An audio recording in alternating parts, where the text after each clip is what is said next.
وعن ابن عباس رضي الله عنهما عن رسول الله صلى الله عليه وسلم فيما يرويه عن ربه تبارك وتعالى قال: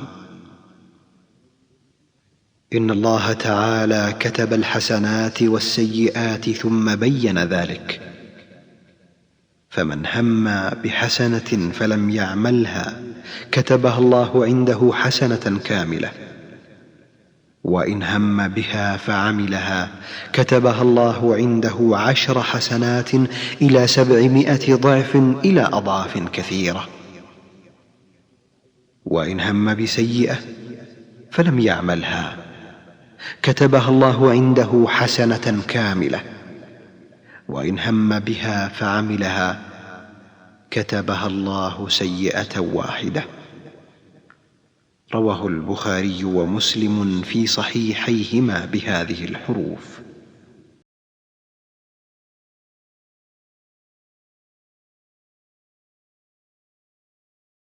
از عبدالله ابن عباس رضی الله عنه از رسول اکرم صلی الله علیه و سلم در حدیث قدسی از خداوند تبارک و تعالی روایت است که خداوند فرمود: همانا خدا خوبی ها و بدی ها را نوشته است، پس هر کس قصد خوبی نمود و آن را انجام نداد، خداوند برای او نزد خود یک نیکی کامل می نویسد، و اگر قصد خوبی کرد و آن را به انجام رساند، خداوند نزد خود 10 خوبی تا 700 برابر تا چند برابر بسیار برای او می نویسد.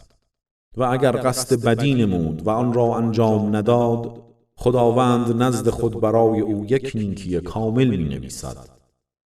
و اگر قصد بدی نمود و آن را انجام داد، خداوند یک بدی برای او می نویسد.